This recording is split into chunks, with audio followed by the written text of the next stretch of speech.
अस्सलाम वालेकुम नाज़रीन। प्रोग्राम एग्री बिज़नेस के साथ मैं हूं आपका मेज़बान जमशेद रिजवानी। ना इससे पहले कि मैं तारुफ़ कराऊं मौजू क्या है, लेकिन मैं पहले मेहमानों का इस दफ़ा तारुफ़ कराना चाहूँगा। हमारे साथ मौजूद होंगे आज के प्रोग्राम में director general agriculture extension Anjum Bhuttar साहब हमारे साथ हैं। हमारे साथ आसिफ मजीद साहब हैं जो ज़रई माहिर हैं और सदर हैं व्याल ग्रुप के, और एक मिसाली काश्तकार हर वक्त कुछ ना कुछ करते रहते हैं जहांज़ेब धराला साहब। इन्हें एक साथी काश्तकार दानिश्वर कहते हैं अपने उसमें शोबे में। तो हमारे साथ ये मौजूद होंगे। लेकिन आज जिस मौजू पे हम बात कर रहे हैं कि पंजाब एक अहम सूबा है सियासी और माशी लिहाज से भी, लेकिन उसमें सब के साथ साथ ज़राई हवाले से जो इसकी अहमियत है उस पर हम आज बात करेंगे। और इस वक्त ज़राअत में और जनूबी पंजाब जो उसका मरकज़ है ज़रई हवाले से जो उसकी अहमियत है उसका, और उसमें इस वक्त दो बड़े इशूज़ हैं। एक है टिड्डी दल जो इस वक्त एक बड़े चैलेंज के तौर पे सामने आ रहा है कि उससे निपटना कैसे है, और दूसरा ये कि कपास का ये इलाका इस वक्त जो कपास के काश्तकारों की तवज्जो शायद कहीं खो रहा है, क्यों? ये सारे सवाल हैं जो आज के हम प्रोग्राम में डिस्कस करेंगे। अंजुम भुट्टर साहब से सबसे पहले कि जनाब टिड्डी दल आपके लिए एक बड़ा चैलेंज है, हुकूमत के लिए, काश्तकारों के लिए और हमारी मईशत के लिए बहुत अहम है। कैसे निपटने की आप मुसलसल कोशिश कर रहे हैं? शुक्रिया रिजवानी साहब। टिड्डी दल यकीनन पाकिस्तान के लिए और पंजाब की ज़राअत के लिए एक बड़ा चैलेंज है। ये 2018 के जो इंडियन ओशन के अंदर एक सुनामी थी उसकी रिज़ल्ट्स में जो मिडल ईस्ट में बहुत ज़्यादा बारिशें हुई, जिसमें जब लोग उम्रा पे और हज पे जाया करते थे तो वो कहते थे कि जी खाना काबा के इर्द गिर्द बहुत शदीद बारिश है और यूएई में फ्लड्स आए थे। उन्हीं अदवार में ये यमन और सऊदीया के दरमियान जो वसी और रीज़ रेगिस्तान है वहाँ पे इसने ग्रो करना शुरू किया था, और because of the stalemate situation आपके पता ही यमन और सऊदीया के अंदर है, उसकी वजह से ये अटेंशन में नहीं आया। और जब ये 4-5 पॉपुलेशन इसकी मल्टीप्लाई करके निकली टुवर्ड्स हॉर्न ऑफ अफ्रीका और ईरान, फिर ये दुनिया को पता चला कि ये एक बहुत बड़ा मसला दोबारा दुनिया में आ गया है, इसको डील करना है। पंजाब प्रोएक्टिव अप्रोच रखता है। जनवरी के अंदर जब ये बलूचिस्तान में आया था तो पंजाब ने उस वक्त से अलर्ट इशू किया था। हमने बलूचिस्तान से उसको वॉच करना शुरू किया। फिर जब वो सिंध में आया तो पंजाब के जो ज़राअत के मुतल्लिका लोग थे वो सिंध पहुँचे, इसको स्टडी किया। फिर हमने एफएओ के साथ बात करके सखर में अपने लोगों की ट्रेनिंग करवाई, नारा में।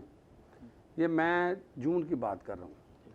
फिर हमें अंदाज़ा था कि इसका जो डिफाइंड एरिया है वो सिर्फ चूलिस्तान है, तो चूलिस्तान पे हमें ज़्यादा ज़ोर देना चाहिए। तो चूलिस्तान में हमने जितने टोबे हैं वहाँ पे नंबरदार हैं, wild life, live stock, CDA, तमाम के लोगों को इकट्ठा करके उनकी मोबाइल इमेजिंग, उनकी कनेक्टिविटी, उनकी सर्वेलेंस, और फिर जुलाई में ये ऑपरेशन शुरू हुआ जब अराइवल शुरू हुई फ्रॉम द इंडियन साइड, और नवंबर तक इसको चूलिस्तान के अंदर ही कंटेन किया गया। और उस दौरान जो 4 महीने में हमारी जो मेजर सपोर्ट थी वो पेस्टिसाइड सेक्टर की थी, वो ज़िम्मेदारों की थी, क्योंकि 27 ईयर्स के बाद एक फिनोमेना था। गवर्नमेंट के अपने भी वसाइल बहुत कम थे, पेस्ट को हम निकलने भी देना चाहते थे। हमने वहाँ पे कैंपिंग की हुई थी और पेस्ट को मेंटेन करने के लिए हमें बहुत ज़्यादा सपोर्ट की गई, और वो कामयाबी से हमने नवंबर तक उसको मेंटेन कर लिया। उसके बाद पंजाब का जो नेचुरल सीज़न है वो ऑफ हो गया। उसके बाद दिसंबर के आखिर में ये पेस्ट दोबारा राजस्थान से एक मैसिव स्वाम की सूरत में दोबारा आया, और पंजाब में उस वक्त लोगों को पता चला जब ये बहावलपुर में इसने लैंडिंग कर दी। और फिर हमने अपने इंडियन काउंटर पार्ट से बात की, उसने कहा जी आपका टेम्परेचर गिर गया है, हमारा टेम्परेचर नहीं गिरा। तो हमारी जो लेट एगलिंग थी उसके साथ उसके जो जोड़ हैं वो आप माइग्रेट कर रहे हैं और दे विल माइग्रेट।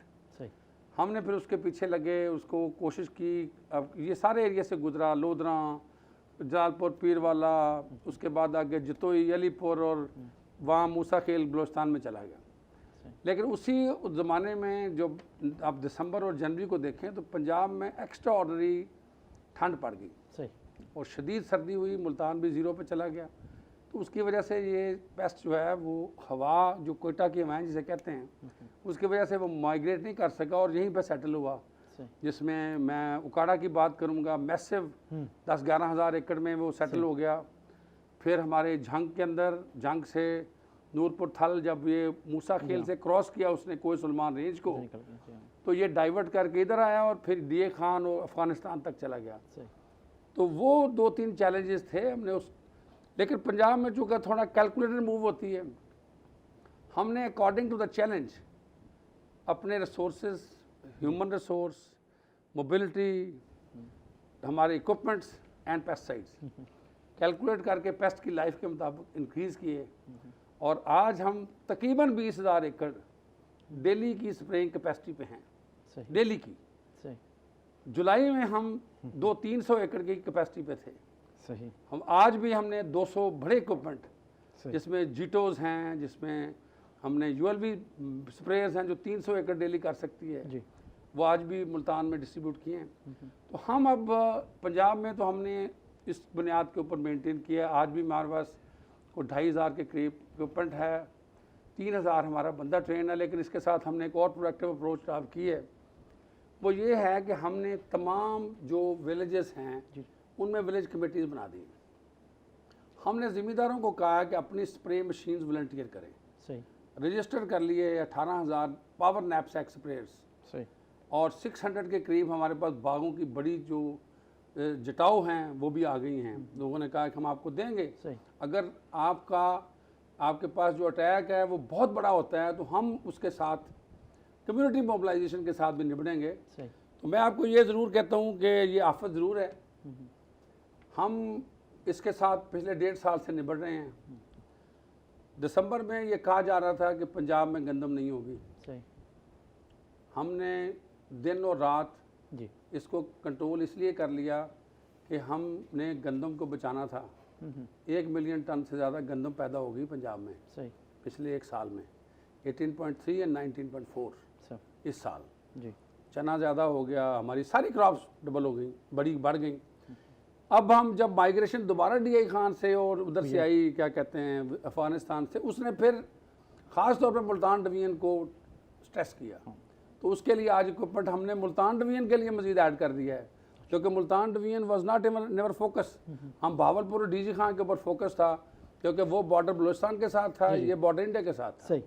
तो रेस्ट श्योर सर, हम with the support of almighty Allah और काश्तकारों के साथ बिल्कुल इसके साथ निपटेंगे और बस आप दुआ करें कि अल्लाह ताला मेहरबानी रखे। अच्छा, ये सवाल है कि अब तक आपकी कैपेसिटी आपने बताई कि निपटने के लिए आप तैयार हैं, कितने % आपको इसमें कामयाबी की आप तवक्को कर रहे हैं, या ये इम्पॉसिबल है 100% उसको, इसके ऊपर बात करते हैं। लेकिन आपने अपनी बात में प्राइवेट सेक्टर की बात की कि उसकी सपोर्ट रही। तो आसिम मजीद साहब, आप लोगों ने महकमा ज़राअत के साथ जो सपोर्ट आपने किया और जो कैपेसिटी भी बता रहे हैं पेस्टिसाइड के हवाले से भी, चीज़ों के हवाले से, क्या आपका जो सपोर्ट था प्राइवेट सेक्टर का, कितनी एक्सटेंड आप और कर सकते हैं, जो गुंजाइश मौजूद है आपके एंड पे?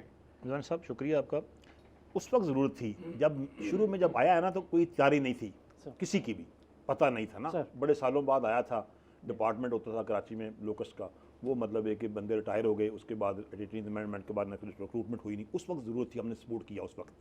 अब माशाल्लाह एग्रीकल्चर डिपार्टमेंट की अपनी जो रिक्वायरमेंट है ना, जिस तरह कह रहे हैं नई मशीनें आ गई, प्रोडक्ट 3 लाख लीटर उन्होंने ले लिया, चाइना ने भी दिया, खुद भी इन्होंने परचेज कर लिया। अब इनको इतनी ज़रूरत नहीं है, जब उस वक्त ज़रूरत थी तो हमने सपोर्ट किया। पेस्टिसाइड की अरेंजमेंट में भी, स्प्रे मशीन भी, जो भी चीज़ें थी ज़रूरत हमने उस वक्त थी शुरू में। ये हम पिछले साल 18 की बात कर रहे हैं या 19 में शुरू में। अब जो है ना, मतलब ज़रूरत अब जो इनकी अब मतलब है कि वो आ गया एनडीएम में, फिर उसके बाद दोबारा एक लोकस का इन्होंने फौजी डिपार्टमेंट बना दिया, फिर डिपार्टमेंट की अपनी एक्सटेंशन डिपार्टमेंट। पंजाब, मैं वैसे भी कहता हूँ कि पंजाब मतलब है कि एग्रीकल्चर में लीड करता है, लेकिन दिन ब दिन प्रॉब्लम बढ़ते जा रहे हैं। सही, मतलब कि फाइनेंशियल कंस्ट्रेंट की बात कर लें, उसकी वजह से बजट की कंस्ट्रेंट बात कर लें। अदरवाइज ये है कि अब मैं तो फिर भी कहूँगा कि 2 स्वाम, एक बाहर से आना है, एक लोकल होना है। इन दोनों की मैनेजमेंट मुश्किल तरीन काम होगा। जितना मर्जी कर लेंगे एरिया में, जो मुल्तान में या डीजी खान में या बाबलपुर जो कल्टिवेटेड लैंड है वहाँ मुश्किल होगा मैनेज करना इतना ज़्यादा, क्योंकि एरिया होगा, आबादी भी है, चीज़ें भी हैं, उसकी मुश्किल होगी। हम तो ये है कि मैक्सिमम एफर्ट्स हमारी होनी चाहिए कि हम मतलब थाल में कर लें, या हम मतलब एक जिस तरह काड़ा का डेजर्ट कहते हैं थोड़ा सा है जो जंगलात है वहाँ पर कर लें, या चोलस्तान में कर लें। ये 3 पॉकेट्स की मैनेजमेंट होनी चाहिए। उसके लिए मतलब एक एक्सटेंशन डिपार्टमेंट, देखिए ना फार्मर जो है ना जी, थोड़ी बहुत फार्मर पहले भी कोई बहुत ज़्यादा फिनंशियली स्ट्रॉन्ग नहीं है, और इसलिए उसको बहुत ज़्यादा मैनेज नहीं है। मैनेज इसलिए नहीं है कि उसके बाद फिनंशियल कंस्ट्रेंट रहती है हमेशा, मतलब फार्मर इसलिए बेचारा वो उसकी जो होती है ना एक्टिविटी है पैसेड होती हैं कि सिर्फ अदरवाइज जिस तरह उसको पता है मे बी मतलब एक डीजी साहब को ना पता हो, हमें भी ना पता हो, क्योंकि उसके रियल प्रॉब्लम है उसको लेकिन फिनंशियल कंस्ट्रेंट की वजह से हम नहीं कर सकते, उसकी सपोर्ट नहीं ले सकनी जितनी मैं आज भी कहता हूँ कि गवर्नमेंट खुद मतलब माशाल्लाह सफिशिएंट हो गई है, इक्विपमेंट आ गए हैं, एड मिली है चाइना से भी, यूके से भी। अब जो आप बात कर रहे हैं मैं यूके से आई है, आपने मुल्तान खुद परचेज किया, अच्छा अपना किया इन्होंने, बाकी भी आ रहा है। तो मैं कहता हूँ कि अगर ये चीज़ें आप आती हैं तो इनको अब ज़रूरत होगी, मतलब है कि मैं कहता हूँ कि जितने भी लोग हैं वो प्राइवेट सेक्टर है या गवर्नमेंट के बंदे हैं, ये मतलब है कि हम बॉर्डर पे रोक के तो करेंगे तो मैनेज होगा। अदरवाइज एरिया में जिस तरह आता है मतलब आएगा तो बाग में भगाएंगे, स्प्रे करेंगे, कुछ होगा। अब मतलब है कि उसकी हाइट है, बाग की आपकी हाइट कितनी होती है जी? मैक्सिमम पहले तो 60-70 फुट होती थी, लेकिन अब हम उसको 25-30 अब हाइट तक उसको लेके जाना मतलब है कि भी कहाँ बैठता है कैसी है, उसकी तो फ्लाइट बड़ी है। तो मेरा कहने का मतलब है कि एरिया में आके मुश्किल होगा मैनेज करना, तो जितना होगा कोशिश वहाँ पर हम करेंगे, उसके लिए एफर्ट जितनी ज़्यादा कर सकते हैं तो वो ज़्यादा बेहतर होगी। लेकिन एक एक्टिविटी अब बेहतर है, मैं समझता हूँ अब बेहतर है, लेकिन कह रहे हैं कि स्वाम उससे बहुत बड़ा होगा। अगर वो बड़ा होता है इंटरनल भी और एक्सटर्नल भी, तो फिर उसकी मैनेजमेंट मुश्किल होगी। उसके लिए अल्लाह ताला रहम करे, अल्लाह ताला बुरे वक्त से बचाए। पहले जिस तरह गुजर गया है, मैं कहता हूँ अभी तो लॉसेस बहुत कम है, नॉमिनल है। लोगों ने आपके जो खदशात हैं और जो फार्मर्स इसको थ्रेट समझ रहे हैं या फील कर रहे हैं कि उन्हें एक प्रॉब्लम आ सकता है, उस पर हम जहांज़ेब दराला साहब से बात करेंगे। लेकिन हमें छोटी सी एक ब्रेक लेनी है नाज़रीन, ब्रेक के बाद वापस आते हैं और दराला साहब से बात करेंगे। ब्रेक नाज़रीन।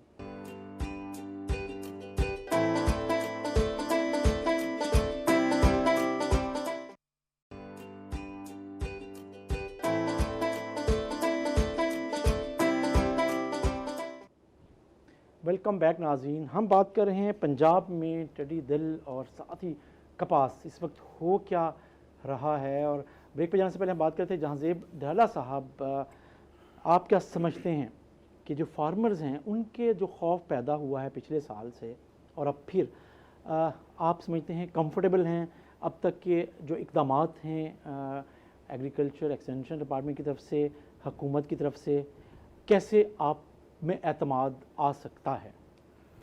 बिस्मिल्लाहिर्रहमानिर्रहीम। अभी भुट्टो साहब जिन कोशिशों का जिक्र कर रहे थे, ये यकीनी हकीकत बात है, मैं इसका ख़ुद भी गवाह हूँ कि लोकस्ट के साथ इन्होंने किस तरह से लड़ाई अपनी जारी रखी हुई है। बात यह सर कि शुरू में जब ये प्रॉब्लम शुरू हुआ है, इग्नाइट हुआ है, तो इसको शुरू में एक मजाक के अंदाज में लिया गया है। इस आफत को आफत किसने समझा नहीं। मैं छोटी सी मिसाल दूंगा, मैं सूबे का नाम नहीं लूँगा कि फिर बात दूसरी तरफ चली जाती है। एक सूबे के सेक्रेटरी एग्रीकल्चर जो हैं वो टीवी पे आके कह रहे हैं कि ये हलाल है, इसको खाएं, इंजॉय करें, इसको फ्राई करें, इसकी डिशेस बनाएं। आप बताइए कि क्या किसी सूबे के सेक्रेटरी एग्रीकल्चर को, पंजाब नहीं है ये कोई और सूबा है, तो उसके सेक्रेटरी एग्रीकल्चर को ये बात करनी चाहिए इस तरह से? इससे ज़िम्मेदार को ये एहसास हुआ कि हमारे प्रॉब्लम की तो इनकी नज़र में अहमियत ही कोई नहीं, और ये लोग उसको मजाक में ले रहे हैं। पंजाब में जब ये प्रॉब्लम आया है, यकीनन पंजाब हुकूमत ने बहुत इफ़ेक्टिवली इसका मुकाबला किया है। पूरी तरीके से पेस्टिसाइड एसोसिएशन ने दवाइयाँ देने में कोई कसर नहीं छोड़ी, इन्होंने लड़ाई पूरी लड़ी है। लेकिन अब यहाँ एक छोटी सी सूरत हाल है, वो कुछ इनके कंस्ट्रेंट्स भी हैं कि ये टिड्डी दल जो है ना वो जोग्राफियाई बॉर्डर्स को नहीं देखता।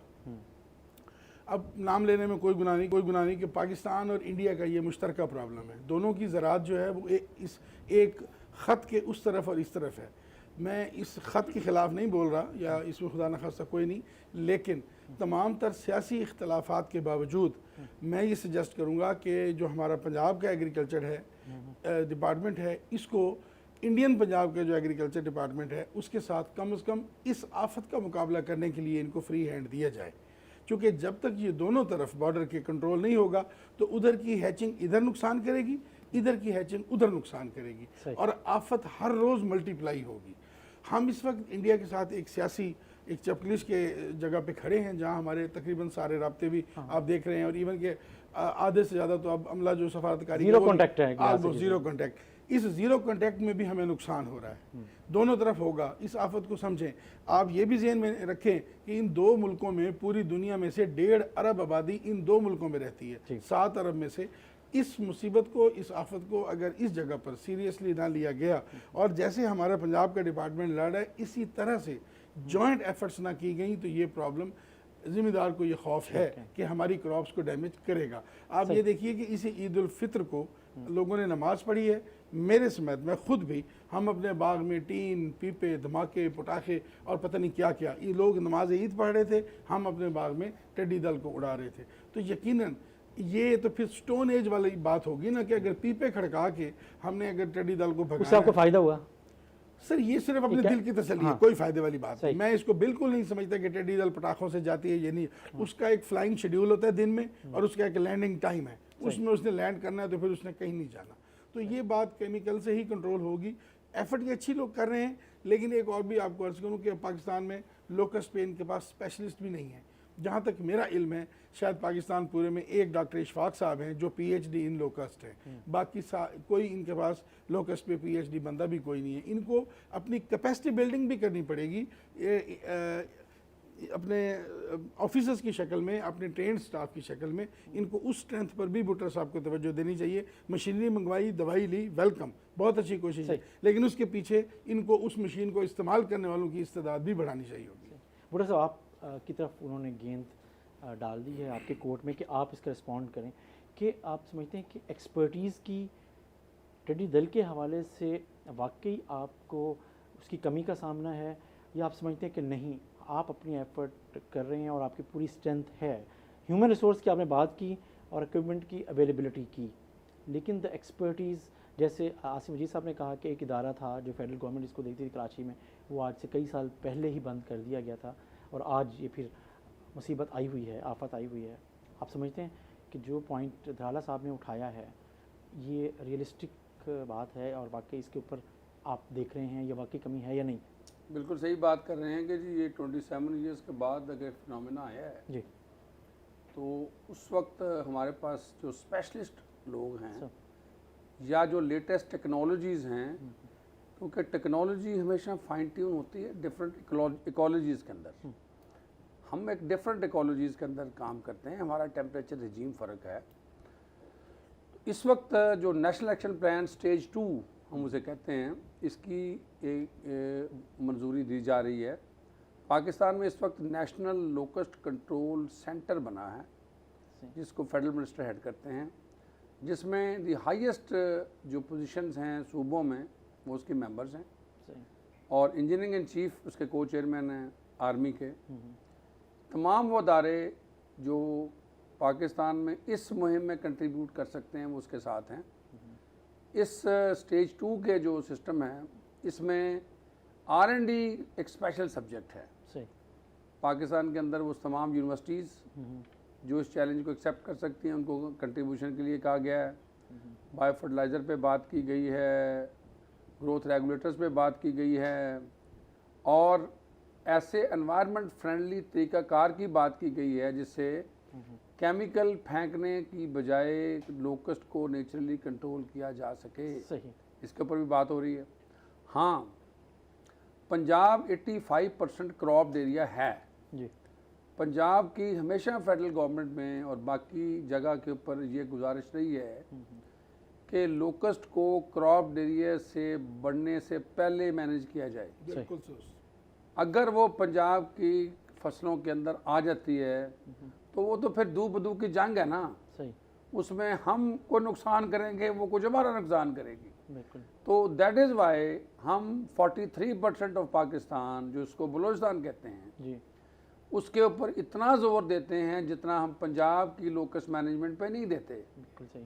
हम कहते हैं कि कंट्रोल करें इसको बलूचिस्तान के अंदर, चूलस्तान में कंट्रोल करें, और हम पंजाब में ये ज़रूर कहते हैं कि हम अगर लोकस्ट आई थी तो उसमें बॉटम लाइन डिपार्टमेंट की ये थी कि अगर आ गई है तो ये उड़ेगी नहीं। सही। तो अगर हम दिन रात काम करते रहे हैं तो हमने इसको उड़ने नहीं दिया। बाहर से उड़ के अगर पंजाब में से गुजर गई है तो वो अलग बात। अच्छा, आपने बलूचिस्तान का जिक्र किया, आप समझते हैं कि बलूचिस्तान का जो एग्रीकल्चर डिपार्टमेंट है, अब तो आपने सेंट्रलाइज हमने कर लिया, हमने सेंटर की सतह पे एक सेंटर भी एक और डेवलप कर लिया, लेकिन बलूचिस्तान की कैपेसिटी है इतनी कि वो इतने बड़े रकबे पर इन सब चीज़ों को आपकी फेडरल गवर्नमेंट की या दूसरे सूबों की भी सपोर्ट के साथ इसको मैनेज कर सके। अप्रोच एरियाज़, वो ख़ास तौर पर उसकी जो जगह पर जहाँ पर वो डेरा डालती है और एग्लिंग करती हैं, तो वहाँ आप अप्रोच आप समझते हैं कि उसके लिए बलूचिस्तान गवर्नमेंट कैपेबल है with the support of federal government? देखा जी, इस वक्त हमने फरवरी से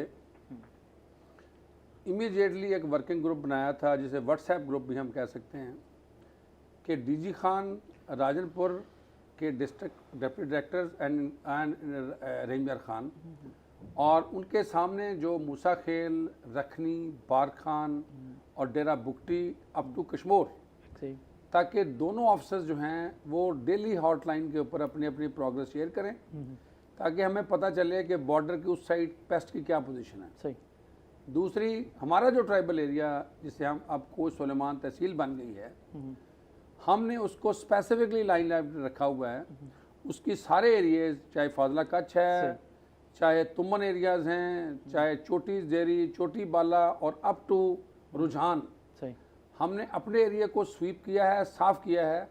हमने 25 दिन रुझान में दिन रात इसलिए लगाए थे कि हम वो 20,000 एकड़्स को हर सूरत में वो दैट वाज द फरारी area and no go area. बिल्कुल सही। लेकिन मैं आपको ये अर्ज करता चलूँ कि उस पूरे एरिया में मेरे ऑफिसर्स रात को कैंपिंग करते रहे हैं, सही, ताकि अर्ली इन द मॉर्निंग हम इसके ऊपर अटैक कर सकें। बिल्कुल सही। और हमें सपोर्ट रही है। इस तरह पहली तरफ भी है, 9 जहाज़ फेडरल गवर्नमेंट के पास हैं।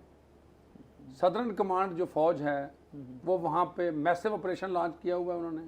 सही। और लेकिन इसके बावजूद अभी मूसा खेल से या रखनी से या अभी ज़ियारत से कुछ ना कुछ फ्लाइंग जब चुलिस्तान की तरफ होती है तो हमारे भी मुजफ्फरगढ़ से या अलीपुर से कुछ ना कुछ गुजरते हैं, उसके जो छोटे ग्रुप्स हैं, परेशानी होती है। वी आर इन टच और इंशाल्लाह उनके साथ हमारी कोशिश है कि हम उनको मैक्सिमम फंडिंग भी लेके दें ताकि वो वहाँ पे उनको मैनेज करें। यकीनन उनके लिए एक बड़ा चैलेंज है और हमारे लिए भी एक चुलिस्तान बहुत बड़ा चैलेंज होगा।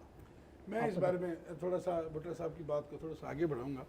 हमें बलूचिस्तान पर जब ये बात हम करते हैं तो हमें बलूचिस्तान के पिछले 20 साल के उनके हालात जो हैं उनको भी सामने रखना पड़ेगा। एक तलख हकीकत है, बलूचिस्तान पिछले 15-20 साल पूरे का पूरा डोगो एरिया रहा है, तो वहाँ पर जो हमारी इस किस्म की जितनी भी डेवलपमेंट्स हैं वो ऑलमोस्ट फ्रोजन है। हमें इस वक्त बलूचिस्तान के इन इलाकों को जिसमें ये प्रॉब्लम आ रहा है, टू सम एक्सटेंट हमें अपना एक ज़ख्मी हिस्सा समझकर उस पर सबको फंड देना चाहिए, स्पेशल फंडिंग जानी चाहिए और बाकी सूबों से एक्सपर्टीज़ जो हैं वो वहाँ शिफ्ट कर दें आर्जी तौर पे। और अगर वहाँ पे आप कुछ करेंगे तो यहाँ बच सकेंगे, तो यहाँ बच सकेंगे, ये ज़हन में रखिएगा।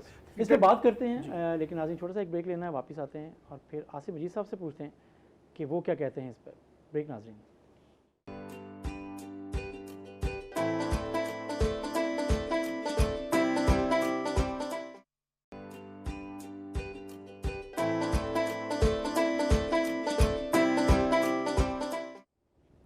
वेलकम बैक नाज़रीन। पंजाब की और ख़ास तौर पे जनूबी पंजाब की ज़राअत के लिए जो एक थ्रेट है टिड्डी दल, उसके हवाले से जो एफ़र्ट्स की जा रही हैं उस पर नाज़रीन हम बात कर रहे हैं और आसिफ मजीद साहब हमारे साथ मौजूद हैं। तो आसिफ साहब, जो इंटर प्रोविंशियल, जैसे भुट्टो साहब बात कर रहे थे, हमारे दरमियान जो सूबों के दरमियान जो एग्रीकल्चर एक्सपर्ट्स हैं और ख़ास तौर पर प्राइवेट सेक्टर है वो भी चारों सूबों का इन्वॉल्व है, या आप अपने तौर पे समझते हैं कि जो पंजाब में आप कंट्रीब्यूट कर सकते हैं, साउथ पंजाब में आप कर रहे हैं, या हर सूबे में कुछ लोग कर रहे हैं, या आप किसी एक जगह पर आप भी इस सतह पर हैं कि आप कोई सपोर्ट कर सकें गवर्नमेंट? देखिए, ये जो है ना जो लोकस्ट है, ये तो खैर जिस तरह अफ्रीका भी, गल्फ भी, इंडिया भी, पाकिस्तान भी, ये पूरी मतलब जो आज से नहीं 60-70 साल से चल रहा है सिलसिला इसका। FAO करता है मॉनिटरिंग और उसकी मतलब है कि भी कहाँ पर सर्विलेंस भी और बाकी चीज़ें भी। लेकिन हमारे यहाँ अगर हम देखें, जब तक ये राजस्थान, चोलिस्तान और कोस्टल एरिया और प्लस थर, ये चीज़ें ना, थर, चोलिस्तान और राजस्थान, ये और प्लस कोस्टल एरिया, देखें ना, ये होना है 80%, 80 का 90 का, मतलब मैं 100% कहता हूँ कि यही एक एरिया है कि बाहर से आएगा तो कोस्टल एरिया से आएगा, वहाँ पर एग्रिंग होती है, वहाँ से आगे चलता है, उधर से वो आता है बलूचिस्तान से, फिर इधर से मतलब है कि हम राजस्थान और चोलिस्तान, थर और ये सारा मिला हुआ है अपना सारा इधर ही है। जब तक ये चीज़ें नहीं होती ना, ये हमारे देखें ना, अब चोलिस्तान छोटा है, पंजाब में तो फिर भी मैं कहता हूँ ये मैनेज कर सकते हैं। पंजाब एग्रीकल्चर डिपार्टमेंट बड़ा एक्टिव है, रिसोर्सेज भी बड़े हैं इनके पास, मतलब है कि मैन पावर भी बहुत अच्छी है। चोलिस्तान का जो मतलब अपना है, अपना थर का एरिया, वहाँ बड़ी बुरी हालत है। उसके बाद बलूचिस्तान साइड वर्स्ट है, एग्रीकल्चर डिपार्टमेंट बहुत छोटा है, एरिया बहुत बड़ा है। ये लोकस्ट नहीं देखना, एग्रीकल्चर लैंड को तो नहीं, कल्टिवेटेड लैंड तो उनकी मतलब कैपेसिटी जो है ही नहीं, बाकी को और कर नहीं सकता। फेडरल डिपार्टमेंट बिल्कुल जीरो है, कुछ है ही नहीं अभी तक बिल्कुल। उनको मसला उसकी मैनेजमेंट पंजाब ने तो करनी नहीं है, ना बलूचिस्तान की ना सिंध की। अब आपस में सिंध की और जो गवर्नमेंट, फेडरल गवर्नमेंट की आपस में हर सुबह शाम लगी रहती है, इस स्टडी दल के ऊपर गेम चलती रहती है। उसका भी एक बड़ा नुकसान है, वो कहते हैं कुछ नहीं कर रहा, फेडरल नहीं कर रहा, वो कहता है जी हमारे पास कैपेसिटी नहीं है, एक कुछ अंडरस्टैंड। अब ये एक अकेले पंजाब का बस का रोग नहीं है, खासकर जनूबी पंजाब जो है ना, सबसे बड़ा थ्रेट जनूबी पंजाब में है, बाकी इतना बड़ा मसला नहीं है। जनूबी पंजाब मतलब कॉटन भी यहाँ पर है, वीट भी यहाँ पर है। नवंबर में वीट का नुकसान होना है तो वीट को मतलब निकलते ही इसको खा जाना है। कॉटन भी नुकसान जो हुआ थोड़ा बहुत, वो छोटी छोटी कॉटन थी, वो उसी वक्त डैमेज कर गई। अब आएगी ना, अगर आती है अगस्त में, तो फिर डैमेज इतना बड़ा नहीं कर सकेगी। खराब मैच्योर होगी, पत्ते दो में खाएगी, लोग भगा देंगे या मार देंगे, वो एक हो जाना है मैनेज।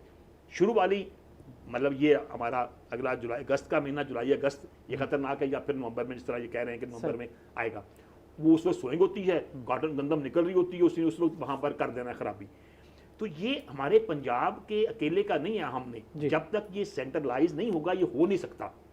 बाकी आर्मी मतलब वहाँ सपोर्ट दे सकती है, लेकिन बंदे कौन करेंगे? अब पंजाब से तो जाना है, पंजाब का अपना सिस्टम बड़ा एग्रीकल्चर है, पीक कॉटन का है, मतलब एक कॉटन की इस वक्त मतलब जनूबी पंजाब में मसला है, जनूबी पंजाब की टीम ऑलरेडी कॉटन में भी इन्वॉल्व है, इधर करेंगे या उधर जाएंगे, क्या क्या काम करें, आखिर लिमिटेशन तो है ना ऑलरेडी। तो मैं ये कहता हूँ कि मुश्किल काम है ये, जब तक या तो एक्स्ट्रा ऑर्डिनरी एक्टिविटीज करें। मैं फिर कहता हूँ कि एग मॉनिटरिंग बड़ी जरूरी है, सही, एग मॉनिटरिंग बड़ी जरूरी है कि उसके लिए पता नहीं अब FAO का कोई इनका सिस्टम है कि नहीं है कि एग कहाँ पर हैं, उसकी मॉनिटरिंग हो जाए, वहाँ पर मतलब है कि मैंने कर दिया जाए। मैं नहीं समझता हूँ कि अभी इतनी कैपेसिटी हमारी है कि हम इसको मैनेज कर सके चोलिस्तान में या थर में या कोस्टल एरिया के बाद अब बलूचिस्तान में। और मतलब इंडिया बड़ी एक्टिविटी कर रहा है, राजस्थान में नुकसान उसने ठीक ठाक किया है, दोबारा आएगा भी, इसी मैनेज कर भी देंगे। 80% 20% नहीं, इतना गंद कर देना है कि वो फिर मैनेज ही होना। बहरहाल अभी रिस्क बहुत बड़ा है, हमें इससे 4 गुना अपनी एफर्ट्स बढ़ाएंगे तो होगा। पंजाब मतलब कि भगा देगा, मैनेज कर लेगा, लॉसेस कम कर लेगा, लेकिन हम टिड्डी दल को कंट्रोल जो है ना, मुझे नहीं लग रहा कि इतनी हमारी अभी कैपेसिटी है कि हम अगर खुदा न खास्ता आता है तो। अच्छा, आप मुसलसल थ्रेट का और ख़तरा समझ रहे हैं और अब भी इसको मल्टीप्लिकेशन आप कहते हैं कि हो सकता है। आप एज अ फार्मर भी आप समझें कि हम आपके खौफ गया नहीं है जो पिछले साल से शुरू हुआ है। तो अंजुम साहब, जो ये थ्रेट लेवल समझ रहे हैं, आसिफ साहब या धराला साहब समझ रहे हैं, क्या आपको इंटर प्रोविंशियल जो कोऑर्डिनेशन है उस अंदाज़ में जो एक्सपर्टीज़ हैं, ये जितने बड़ा ह्यूमन रिसोर्स उस बड़े रकबे में चाहिए, बलूचिस्तान जैसे बड़े सूबे में चाहिए उसके, लेकिन उसका नुकसान बहरहाल पंजाब को उतना ही बड़ा हो सकता है। तो ये जो मौजूद है ये खौफ और एग्रीकल्चर एक्सपर्ट ये कह रहे हैं, इसको कैसे आप समझ रहे हैं कि नहीं, आप क्योंकि इस सारी हाई लेवल उसमें प्लानिंग में शामिल हैं, आप समझते हैं कि हम कुछ कर पाएंगे सीरियस लेवल पर इसी जगह पर? आप इस वक्त आपका जंग चल रही है इससे, कोरोना के साथ साथ हुकूमत की और अब ख़ास पर टिड्डी दल से, आप ये जंग जीतने की पोजीशन में आप हैं या आप समझते उसको काफ़ी पीछे डाल देंगे? देखिए जी, नीयत की बात होती है। आज सिचुएशन बहुत फ़र्क है। हम चूँकि पिछले साल जनवरी से तकरीबन 1.5 साल का पीरियड हो गया है जी इस फिनोमेना को देखते हुए, और हमारा जो काश्तकार है उसने मुल्तान डिवीज़न में तो इसका एक ही हल्ला देखा है, जो ईद के हफ्ते में मुल्तान से गुजरा है, लेकिन we have spent many sleepless nights. हम तकरीबन पिछले 6 महीने से इसके साथ रह रहे हैं एक्टिवली। आज कोऑर्डिनेशन की सूरत हाल इसलिए बेहतर है कि आज कोई थर्ड पार्टी भी इस मॉनिटरिंग प्रोग्राम में है। सही करेक्ट इन्फॉर्मेशन जो है, अभी केपी के भी मैं बात करूंगा कि जब उसने अटक डिस्ट्रिक्ट में जाके लैंडिंग की जंड और दरिया सिंध के बेड के ऊपर, तो उससे 3 महीने पहले हम उन्हें अलर्ट इशू कर रहे थे कि अगर ये फिनोमेना भावल बखर और नूरपुर थल में इतनी मैसिव स्प्रेइंग डिमांड कर रहा है, आप भी स्वीपिंग करें। सही। लेकिन there was no pest according to the reports. लेकिन जब पता चला कि वो करक कोस्तान से आगे निकल गया और स्वाबी से उसने इधर आके लैंडिंग कर दी है, और आज चकवाल और अटक में भी ये फिनोमेना, और मंडी बहाउद्दीन के ऊपर से वो चक्कर शक्कर लगा के चला गया है, हमें बता के कि वहाँ से भी जगह ठीक है। तो उससे फिर जो जिसे कहते हैं हमारी पेशावर की जो केपीके की डिफेंस फोर्सेस हैं, उनको स्पेसिफिकली ये कहा गया कि ये आपकी इंफॉर्मेशन को स्ट्रेंथन करें। और माशाल्लाह इस वक्त सिचुएशन ये है कि आप जितने कुलाची से वज़ीरिस्तान और ऊपर मकीन और अफगानिस्तान तक के जितने एरियाज हैं, सारे स्वीपिंग बड़ी मैसिव तरीके से हो रही है, और केपी के भी कुछ एरियाज के अंदर। लेकिन ये मैं अर्ज़ करूँगा कि अभी जो हमारा जो कि ये जो पेस्ट है, पेस्ट के अंदर ये खूबी है कि ये सीज़न में माइग्रेट करता है। सही। जब इसका एक सीज़न यहाँ पे ख़त्म होता है, दूसरे सीज़न में जाता है। और पंजाब एक लिहाज से या पाकिस्तान को थोड़ा उसे बदकिस्मती है कि यहाँ पे दोनों सीज़न है। सही। यहाँ पे समर सीज़न भी है और यहीं पे स्प्रिंग सीज़न है। सही। एक जगह से माइग्रेट करके ये चूलिस्तान का जो समर सीज़न गुजार के फिर स्प्रिंग में जाएगा, फिर ऊपर से गुजरेगा इस एरिए से, और इंडिया भी समर सीज़न में आता है। तो हमारा जो स्प्रिंग सीज़न का एरिया है वहाँ पे चूँकि ठंड थी, और अभी तक आपने देखा होगा कि अपर जो बलोचिस्तान है, जो उनके बर्फ़ वाले इलाके हैं, वहाँ से नीचे की तरफ माइग्रेशन हो रही है। और लेकिन बड़ा चैलेंज नॉर्दर्न हमारा ईस्टर्न साइड से है। सही। और अगर वो हमारे हमसाया इसको बहुत अच्छे तरीके से नहीं मैनेज कर सकता, तो हमें बहुत सारे खदशात जो आसम मजीद साहब कह रहे हैं बिल्कुल हैं। और उसके लिए हमने रेंजर्स को, बाकी इदारों को अलर्ट किया हुआ है। हम कोशिश कर रहे हैं कि हम मैक्सिमम जो न्यूट्रलाइजेशन ऑफ द पेस्ट है वो थ्रू एयर करें, ताकि हम उसको किसी सूरत में क्रॉप एरिया की तरफ ना बढ़ने दें। आपने बड़ी डिटेल से हमने नाज़रीन इस पे बात की है, लेकिन एक इशू साथ साथ, क्योंकि हमने बात की थी कि कपास भी मुतासिर हो सकती है, मुख्तसर सा, क्योंकि वक्त ख़त्म हो रहा है। दरअसल मैं आपकी तरफ आ रहा हूँ, कपास के काश्तकार क्यों बददिल हो रहे हैं? मुख्तसर सा क्यों बददिल हो रहे हैं? अगर इंतहाई मुख्तसर जवाब लेना है, हाँ, तो जब किसी चीज़ में नफ़ा ख़त्म हो जाएगा तो बददिली यकीनी है। Simple is the matter. Money makes the mare go. जब कपास में नफ़ा ही नहीं रहेगा तो कौन करेगा?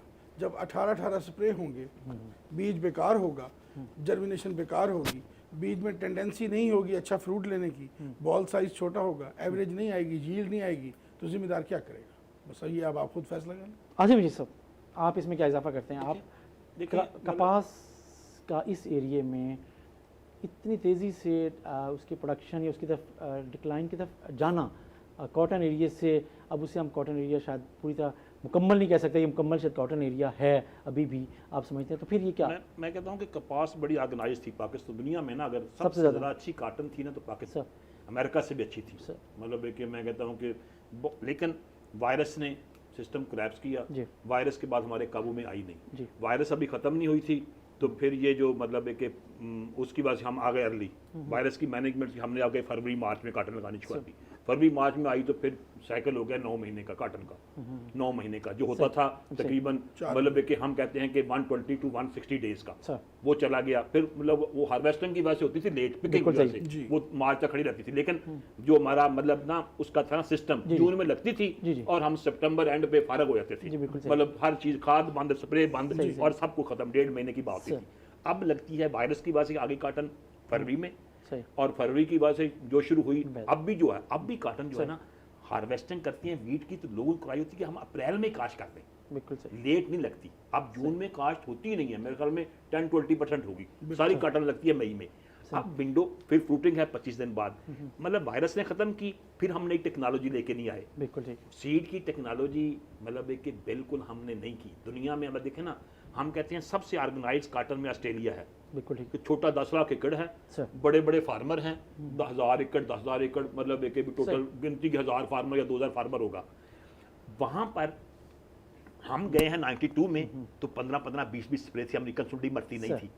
आज जी। आज मतलब एक कि टोटल 2 से 3 स्प्रे हैं और 60 मन पैदावार है, और मतलब टेक्नोलॉजी आ गई। हम उसको लेके नहीं आए। ये पेस्ट मैनेजमेंट पेस्टिसाइड से नहीं होनी है, टेक्नोलॉजी से आनी है, सीड से आनी है तब्दीली। जब तक सीड नहीं होगा ना हमारे पास, मैं समझता हूँ कि 22 में जिस तरह अगर गवर्नमेंट रजिस्ट्रेशन, अब मतलब ये कि इनको चाहिए डिपार्टमेंट को कि रजिस्ट्रेशन का प्रोसेस, सीड का सिस्टम बेहतर कर दें कि फौरी मिल जाए। वैरायटियाँ आ रही हैं 2 सालों में विदिन, मतलब एक वीड्स।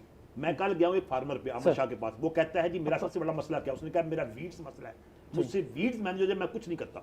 बिल्कुल ठीक। अब राउंडअप रेडी आ जाएगी, ग्लाइफोसेट आ जाएगी, उसके बाद पिंक आ जाएगी, व्हाइट फ्लाई केले को मार लेंगे, लेकिन अब व्हाइट फ्लाई भी और पिंक भी, साथ वीड्स मैनेजमेंट भी, साथ मतलब एक लंबा टेन्योर जो है 4 महीने की स्प्रे का पीरियड जून में शुरू होते हैं और अक्टूबर पहले हफ्ते जाते हैं। ये पेस्ट मैनेजमेंट कुछ नहीं होने, इस वजह से नहीं हो, इस वजह से कुछ नहीं। सर एक आखिरी कमेंट सर आपका, सब आप पे हम आपसे बिल्कुल कपास के ऊपर एक डेडिकेटेड हम आपसे वक्त लेंगे, लेकिन मुख्तसर जो खदशात हैं कि सीड क्वालिटी ना होने की वजह से और नई वैरायटीज़ नहीं आ रही हैं, तो उस वजह से काश्तकार को इनकम नहीं हो रही है और वो मुसलसल लॉस की वजह से इससे पीछे हट रहा है।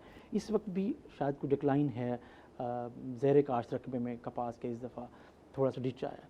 तो आप समझते हैं मुख्तसर एक जुमले में आप क्या कह सकते हैं कि क्या रीज़न है और आप क्या करने लगे? कपास अपने मुकाबले की फसलों के दरमियान दब गई है। मक्की, चावल और गन्ना बेहतर टेक्नोलॉजी और ज़्यादा मुनाफा की वजह से आगे निकल गया है। रियासत को कपास के में बहुत सीरियसली देखना पड़ेगा। सीड सेक्टर में मैसिव इम्प्रूवमेंट चाहिए। मैं टोटल वैल्यू चेन की बात करूंगा। कपास के मुकाबले की टेक्नोलॉजीज़ डबल प्रोडक्शन पे चली गई हैं। आज उनके एरिया की एक्सपेंशन देखें, 22 से 72 मन मक्की, मूंजी आपकी बेहतर से बेहतर प्रोडक्शन, और गन्ना 550 से 750 पे चला गया है। बिल्कुल सही। काश्तकार को मुनाफा ज़्यादा दे रहा है, मिल वाले को चीनी ज़्यादा दे रहा है। सही। कपास टेक्नोलॉजी की वजह से बैठ गई, लेकिन क्लाइमेट चेंज ने कॉटन को फेवर नहीं किया। हमारा क्लाइमेट चेंज क्लाइमेट शिफ्ट में बदल गया है। हमारी फरवरी मार्च की बारिशें मार्च अप्रैल में चली गई, हमारी जुलाई की बारिशें अगस्त सितंबर में चली गई, जो कपास को कतन फेवर नहीं करती। अच्छी टेक्नोलॉजी के साथ हम दोबारा ला सकते हैं, क्योंकि इसका मल्टीप्लायर इफेक्ट पाकिस्तान की इकोनॉमी के लिए बेहतर है। जिम्मेदार शिफ्ट कर गया है, जिम्मेदार को शायद इतना नुकसान नहीं, कौम को नुकसान है। कौम को नुकसान। बहुत शुक्रिया भुट्टो साहब, आपने हमें ज्वाइन किया। आसिम मजीद साहब आपका शुक्रिया कि आपने हमें ज्वाइन किया। जहांज़ीब अब्दुल्ला साहब आपका, आपको जी भुट्टो साहब के लिए कि इस टिड्डी दल के हवाले से कि इसको कंट्रोल करने के लिए इन्हें महकमा शिकारियात को साथ रखना चाहिए। तिलियर जो है वो नेचुरल कंट्रोलर है इस टिड्डी का, इन्हें फ़ौरन शिकारियात में लाइसेंस कैंसिल करवाने चाहिए, और इसका बायोलॉजिकल कंट्रोल जब तक नहीं करेंगे, तिलियर की अफजाइश नहीं करेंगे, ये टिड्डी को कंट्रोल नहीं कर सकते। ये एक अहम तजवीज़ जाते जाते जहांज़ीब अब्दुल्ला साहब ने गवर्नमेंट ऑफ पंजाब को दे दी है और डीजी साहब को दी है। तो बात करें कि इस वक्त जो बात हुई टिड्डी दल के हवाले से, हुकूमत अपनी पूरी एफर्ट कर रही है। जो काश्तकारों के या ज़राई माहिरीन कह रहे हैं, उनके जो मशवरे हैं, उनके जो तहफ़्फ़ुज़ात हैं, उनको भी सामने रख रहे हैं, लेकिन एक बड़ा ख़तरा मौजूद है, उससे हुकूमत भी इनकार बहरहाल नहीं कर रही।